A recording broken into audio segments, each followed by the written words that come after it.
поздравление от мене. Най-напред да се благодаря на Македонски телеком за поканата на Македонска версия за участие в тази конференция и да чуем дела нашата история и нашата визия. Презентацията се разкрива малко до това, що до сега се случваше. Сега се случваше за капитал, за фитнес, за акции, деца. Ние сме некако оние кои што се позадина, кои што треба да го возможат се това движење на капитал, средства, пари и така. Нашата, оно што ќе го зборувам, пред се однесува на корпоративниот дел од нашата родина, значи корпоративните корисници, бидејќи и таму и работа. Нема да зборуваме за помалите компании или физичките лица. Како ние ја гледаме дигитализацијата, пред се дигитализацијата ја гледаме во некои си три нивоа. Првото е ниво на аксес, на пристап. Како да ги поврзиме компаниите. Вашите компании, како со помош на Македонски телеком да бидат поврзани. Големите компании се дистрибуирани компании, зборувам за банките, осигурителни компании, брокерски друштва, по-големи компании, кои што имаат локации, различни мрежи, не една повеќе мрежи, мрежа на експозитури, мрежа на банкомати за банките, мрежа на посттерминали. Тоа е едниот дел. Вториот дел е како сето тоа и на другите презентации цело време се зборуваше за ризик, безбедност на информации, значи како тоа да го направиме во една безбедна околина. И третото е, ние како компанија и Македонски телеком и останатите компании треба да се представиме према нашите корисници. Џабе компанијата ако не можеме да бидеме блиски до нашите корисници, во смисла на размена на податоци, иновации, нови решенија и така. Во делот на управувани услуги, концептот на Македонски телеком е да се воедно. Значи Македонски телеком испорачува управувани услуги. За да дојдам до прашањето зошто дигитални управувани услуги, значи моделот на дигитализација, ќе почнам обратно. Секој корисник може да имплементира решение сам. Можете да отворите на Google, ќе напишете тоа што ви треба и таму ќе излезат десетици, стотици вендори, производители на опрема и така натаму, софтвер. И вие ќе изберете од некој. Имате некој IT дел, значи луѓе во вашата компанија кои што ќе го систематизира, ќе го поврз опремата, софтверот, решението ќе го склопи. Што се случува понапред? Телеком ќе го изберат за провајдер на услугата, значи поврзувањето и така натаму. Сето тоа е добро до оној момент додека решението не почне да не работи или да има проблем во работењето. И тогаш велите до што е проблемот? Дали е до поврзувањето, дали е до опремата, дали е до софтверот. Секој од тие три ентитети или вработените, познавањето, ноу-хау на вработените, секој ќе рече па мојот дел е добар. Ние сме во ред. Видете со другите, видете софтверот, видете телеком поврзувањето, видете вендорот на опремата. Ке се навратам на претходните панелисти, видовме таму дека кај компаниите, по тој лайф сайкл на компаниите, посебно од тие фамилиарните, не да може да сте набавиле опрема од тие што беа од втора, од трета генерација, овие што ги нема. Може да добиете одговор дека решението што сте го купиле не е повеќе скалабилно, а вие треба да отворите уште една локација, уште две. Не, тоа е тоа. Или софтверот е end of support, значи нема поддршка повеќе, треба да купите ново. Ова треба да го фрлите, условно речено, треба да купите нешто ново. Или, велам повторно на крајот, најлошата варијанта е да не постои тој производител кој што сте набавиле опрема или услуги.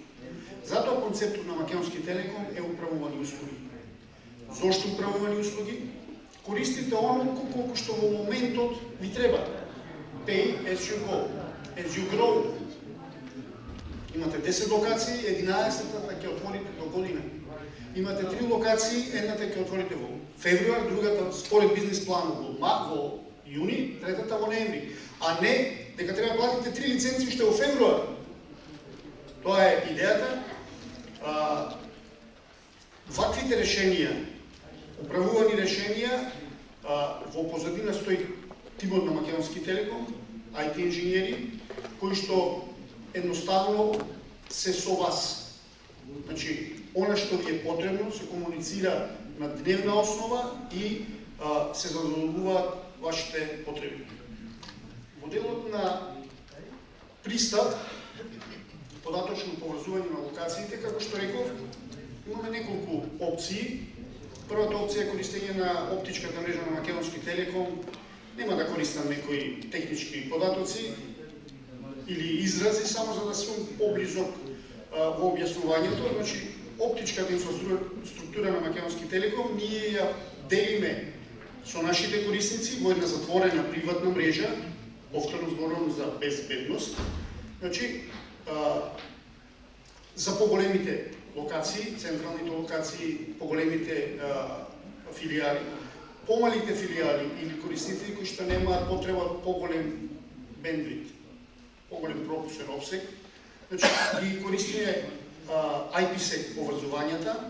Тоа е поврзување преку интернет, безбедно поврзување преку интернет, ама не излегуваме на онај интернет надвор од некаде, него тоа е интернет простор во рамките на мрежата на Македонски Телеком, само IP технологијата се користи за поврзување. И онаму каде што се потребни најмали брзини или каде што немаме можност од технички причини или од интериерни причини, би рекол, таму одиме со 4G поврзување или LTE пристапот, затоа што една ваква сала нема логика овде да се влечкаат кабли, ако воопшто не е претходно обезбедено поврзувањето, се поврзува со бежично поврзување или LTE пристапот на Македонски Телеком. И се тоа во една безбедна околина. Имаме решенија на управувана мрежа која што целосно, почнувајќи од опремата, до пристапот до све е на Македонски Телеком. Значи се базира оваа услуга на дизајнирањето на мрежата. Потребно корисникот дава само инпути што му треба.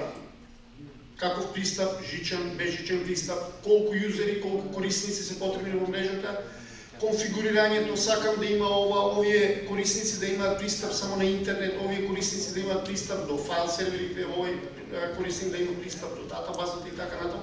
И сето тоа во една безбедна околина, гостински пристап, се разбира, секоја компанија доаѓа бизнис партнери, членови во екосистемот на бизнисот, по кој што вие ќе треба да обезбедите, нема да барате посебна мрежа за вашите гости или партнери. Во рамките на таа мрежа ќе делите безбеден пристап до она што треба, најчесто до интернет.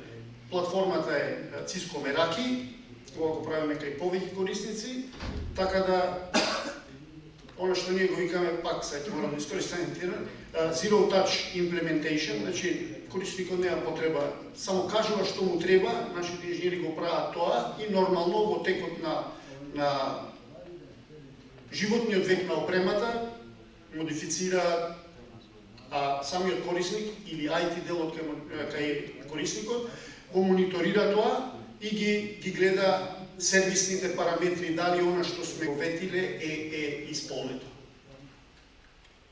Одиме понатаму, вториот дел кој што сакам да го спомна и претходниот и Дујмович, значи делот на безбедност. Знаете сите дека во последно време е најжешка тема. Не само во претходниот панел, туку и сите зборуваа за доверливост на податоци, за заштита на податоци и во делот на тргување со акции. Замислете да дојдете еден ден на своето работно место и немате пристап до податоците, немате пристап до вашата корпоративна мрежа. Што уште полошо, некој ви ја затворил мрежата, некој ви ги украл податоците, некој ви ги заклучил податоците и друга страна, ние како компании обработуваме лични податоци. Ние законски сме обврзани за заштита на личните податоци на нашите корисници. Велам, доаѓате на работа, некој ви ги украл податоците. Како ќе работите? Како ќе можете да работите? Како тоа ќе се рефлектира на имиджот на компанијата? Инвеститорите, зборувам за како ќе веруваат некои во позадина на сето тоа. Значи, нашите услуги, пред се мрежата на Македонски Телеком е заштитена на ниво на влез, на ниво на аксес, филтрирање на опасни страници, значи DDoS, напади и така натаму, малку повеќе сега ќе видите. Значи, гледате, нападот има различни вектори. Компаниите кои не мора да се компании, би рекол, натрапниците, напаѓачите имаат различни потреби за напад и различни вектори на напад. Имаме некој кој што слободна волја сака да ги нападне, сака да нападне IT услугите на дадената компанија, ќе земам Телеком. Едноставно сака, не знам, веб страницата, апликацијата Мој Телеком да не работи. Тој е првиот дел. Вториот дел е некој кој што сака да ги искористи нашите податоци, оно што реков, да ги заклучи и понатаму да бара пари за тоа. Читаме, мислам, секаде што се случува на светот, не сакам да зборувам за бројки, сте слушнали, не знам, 84%, не знам, по Гартнер, биле предмет на напад од компаниите. Генерално, ниједна компанија не може да рече, нас нема интерес од некој да не нападне. Никогаш не може никој да го каже тоа. Прашањето е дали некој ќе има интерес за да ја нападне нашата компанија. Значи, во тој дел треба да се заштитиме. Која е заштита да некои компании, значи во моето работење ќе спомнам, па ние имаме антивирус имплементирано, сме поставиле безбедносна опрема, фаерволи и така натаму. Сега ние сме безбедни. Не може да се каже, никој не може тоа да се каже, затоа што безбедноста почнува првенствено од нас. Првенствено од нас. Никогаш вие нема да знаете дали некој кој што побарал пристап до некој дел од вашите сервери, датабазата, дали ненамерно го погрешил, ја погрешил лозинката 3 пати или сакал неовластено да пристапи на тоа. Значи, од неодамна имаме една од најновите услуги е тој Security Operation Center или SOC. Значи, оваа услуга е како Македонски Телеком, како членка на Deutsche Telekom групацијата, заедно со останатите членки имплементираат ваков центар, седиштето на центарот е во Хрватска, Хрватски Телеком, каде што се прибираат податоци од сите корисници кои што ќе бидат на оваа услуга и се бориме против познатите несакани напади. Гледате тие бубачки и црви и фишинг и DDoS напади и сите тие работи. И од непознати напад кој што во Македонија се уште или причини за напад кој што во Македонија не се познати, можеби во Полска, можеби во Германија, во Унгарија, во Хрватска се настанати, ова Security Operation Center ги собира сите тие, всушност агентите кои што се инсталираат на компјутерите кај корисниците кои што имаат оваа услуга се вид на сензори. Значи, она што тригерира безбедносен напад или потенцијален напад, не мора да значи тоа, доколку има таква сигнализација, тие работни станици, тие компјутери или сервери одат во некако се сендбоксинг или во некој карантин, додека не се утврди дали стварно она што рекол корисникот го ја сгрешил лозинката, се наведува на старата лозинка или стварно има можност да тоа е напад, се додека не се расчисти, тој корисник оди во карантин, се разрешува. Од разрешувањето добиваме повратна информација во центарот, кој што центар повторно сето тоа го испраќа до останатите корисници, за да системот повторно детектира она што се случило во Полска, она што се случило во Словачка, во Романија, во Чешка, да може да и корисниците во Македонија да бидат условно речено заштитени.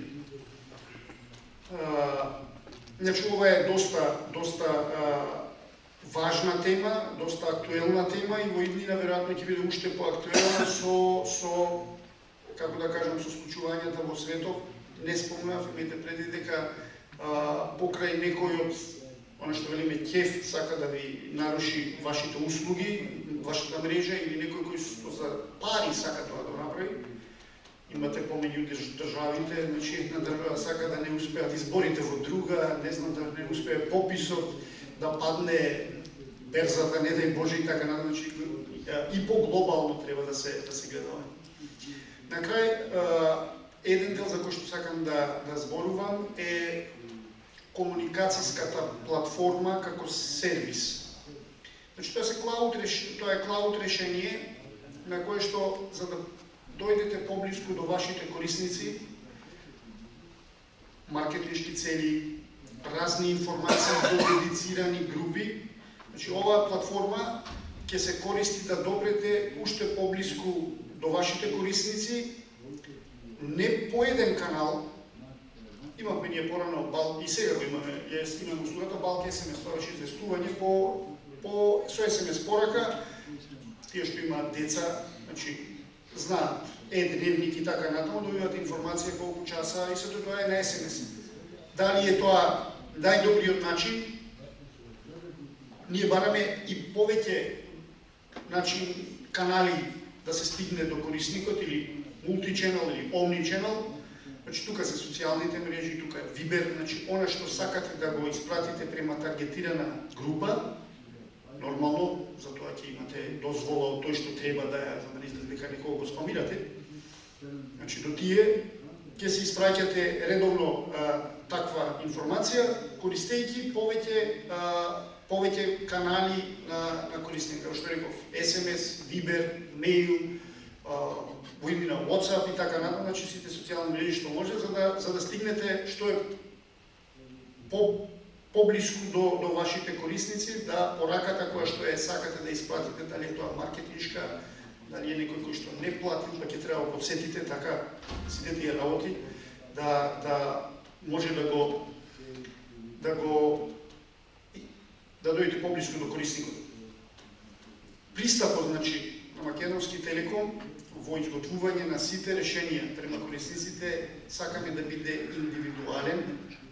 Значи, нема некои си решенија кои што ќе речеме, ова е за сите. Не важи. Секој корисник си има своји специфики и ние сакаме, односно нашите инженери влегуваат во спецификите на самиот бизнес. Една индустрија има една специфика, друга индустрија има друга специфика.